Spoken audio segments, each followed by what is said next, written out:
welcome back to the Black Rail Project. You may remember from our video last year, we talked to you about our secretive marsh bird, the highly endangered, federally and state listed black rail. Very difficult bird to detect. And if you remember from our last video, we were explaining that we do this through listening for the bird at nighttime and also from our acoustic recording units, one of which is behind me right now with our tech Dakota working on it, to listen for the birds when we're not here. These are both great ways to survey, but even with those and all the work that our techs and our staff put in, very, very hard bird to find. So we're taking it to the next level this year. We're trying a new technology. We're partnering with Rutgers University, Natural Land, U.S. Fish and Wildlife Service, and of course New Jersey Fish and Wildlife. And we're all working hard together to find out if this is yet another way that we can detect this animal. So the technology that we're trying this year is something called eDNA. The E stands for environmental, and what we're looking for are traces of the birds where they have been in the marsh system. This would be an extremely exciting development for folks like myself who are trying to figure out the best ways to survey something that does not want to be found. That's really, really difficult to find because they can't really stop parts of their DNA from shedding as they're walking around the marsh. Just collecting that water and seeing if a black rail has been here will be extremely important to us to know if the presence of them is in a habitat like this. So it would be great to be able to see that the lands that we are preserving through natural lands are being utilized by rare and declining species. So all around us in our environment, organisms are shedding off DNA naturally, and this happens in the form of skin, saliva, feces, hair, and other things such as that.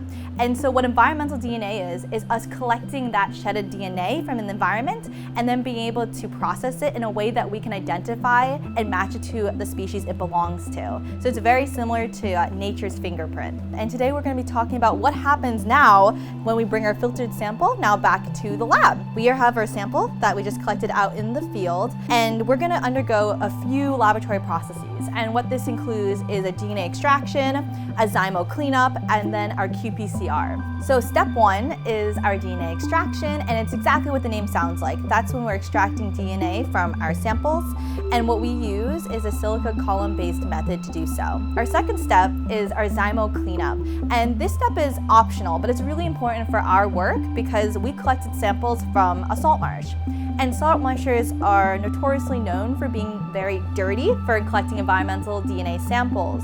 And that's because there's a high abundance of PCR inhibitors within the water. So we want to remove those as best as we can. Our third step here is going to be our qPCR. qPCR stands for quantitative polymerase chain reaction. And what it does, it's used to detect and measure your target DNA or target sequence within your sample in real time. One critical part of a qPCR is your standard curve. Your standard curve is produced by doing a serial dilution, which creates a series of known DNA concentrations. It's critical because when we bring in samples of unknown DNA concentrations into the lab, we need to have something to match it to. So what we can do is run our unknown samples across the standard curve, and this will give us an approximate amount of DNA that's present in our sample. There's another approach, which is something that's very exciting to potentially include in the future when it comes to eastern black rails and other marsh birds, is something known as metabarcoding.